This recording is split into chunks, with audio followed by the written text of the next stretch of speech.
General tab, obviously this is a preference. I like turning my cursor sensitivity up to keep it moving faster. I always keep my vibration off in shooting games. I think it's a distraction while you're trying to shoot and aim. Again, probably a preference thing, but I have not played with vibration on since like Halo 3. So going over to the combat tab, horizontal sensitivity and vertical sensitivity are typically going to be a preference thing. Play around with this, see what feels best for you. This is what feels best for me.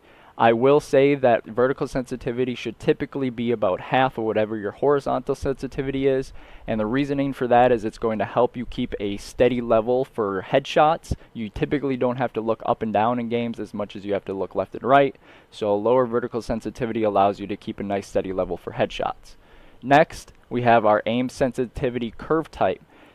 This is by default linear curve. I never play around with this. Could be a preference thing again. If you feel like you need to change it, play around with it, see what feels best for you. This is what felt best for me. Minimum and maximum input dead zone, I believe these are both 5 by default. You should not need to change these.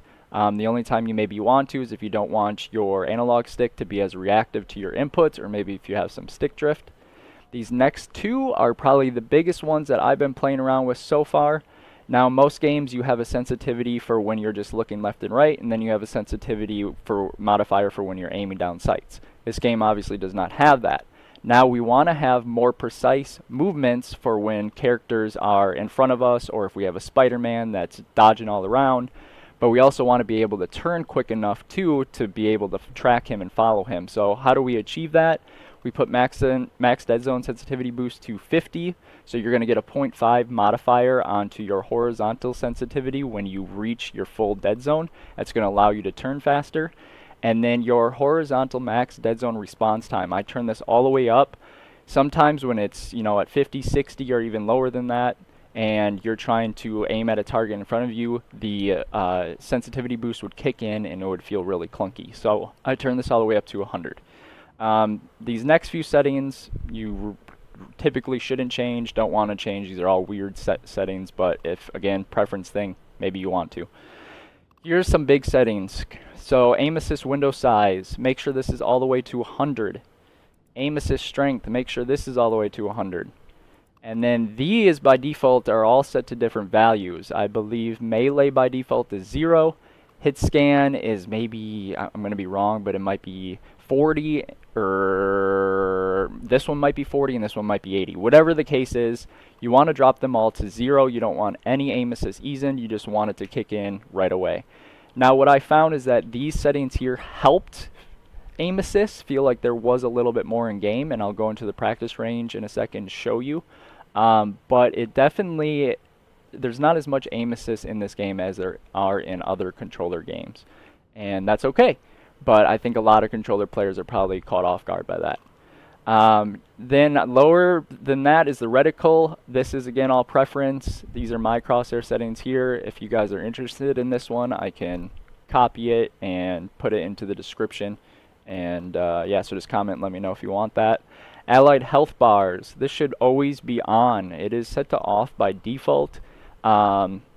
This will allow you to see your allied health bars regardless of what class you're playing. I think only strategists or healers, support players, see them at all times. But if you turn this on, no matter what hero type you're playing, what hero you're playing, you'll always see your allied health bars, which is really nice. This is really big here, the button mapping. There's a lot of controls that I changed. I'm going to jump into a practice range and show you which ones those are. Again, this is probably a preference thing, but I will tell you which ones I chose and which ones work best for me. So let's just jump into practice range. And I hope this video helps you guys. Again, the main reason I'm doing this is I just haven't seen a lot of these videos. I don't think there's a lot of controller players, specifically on PC. I just took that as a challenge. I knew there wasn't going to be a lot of aim assist, and I just wanted to challenge myself and see what rank I could get to. So first and foremost, the biggest thing that I change is my jump.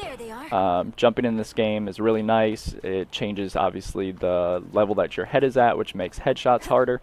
You want to be able to press it, and I'll preface this for all of my key bindings here. Basically, you're wanting to be able to hit your buttons and your keybinds while still being able to look left and right on your analog stick, right? So there's a lot of buttons I think by default that are maybe set to, you know, like Y, or at least on Xbox controller, Y or B or X. So for PlayStation, that'd be like what? Square, triangle, circle. So what I did is I changed a couple of these. So you'll notice that my right stick in is actually one of my bindings, and that will allow me to put guards on people as Luna. And obviously this changes by character, but I would recommend using right stick for a keybind. Like I said, left bumper is my jump. Then we have our left trigger for another attack, which I think is set to default, so you shouldn't have to change that. RB may be another one that I changed. That way, again, you're not taking your thumb off the right analog stick to hit buttons. And then we'll go to a character that has a couple more keybinds, like Loki. So again, we have RB for our clones, and then I made B for our swap, and that would also be the keybind for a couple other characters. Now the reason I chose B over A or Y is mainly because depending on how you hold your controller, you might actually be able to hit the B button without taking your thumb off the analog stick, just by using your top of your palm that kind of lays on that part of the controller. So for me, I don't even take my thumb off the analog stick when I hit B. So those are the few button remapping I did. The other big thing I did was left thumbstick for pings. It's very nice. I think pings are a huge part of this game, and you have to be able to hit it easily again without taking your thumb off the analog stick. So basically we just want to set it to something that is easy to hit while still being able to shoot people or heal teammates, whatever you got to do. So that should really be the main buttons that I changed. LB's jump, we got RB, right stick in, B, X is still reload, left stick is ping. The last thing I will say about settings is make sure that depending on what hero you are playing, you specifically go into the hero panel for that character and look at their settings. So what you'll notice is when we go to Loki and we scroll down, he does not have as many settings in this section. You'll see we have aim assist, window size, strength, and ease in. But if we change this to Luna, our foes draw near.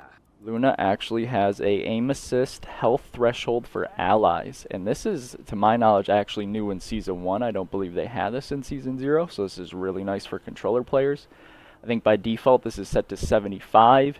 The only other hero I know that has this as a healer is Invisible Woman. I raised them both to 95. You could maybe go to 99. I would not put it at 100. And that's obviously going to help give aim assist for your teammates that need heals. So I hope this video helped you guys out. Let me know if there's anything you guys are interested in knowing. I wanted to keep it short, sweet, to the point.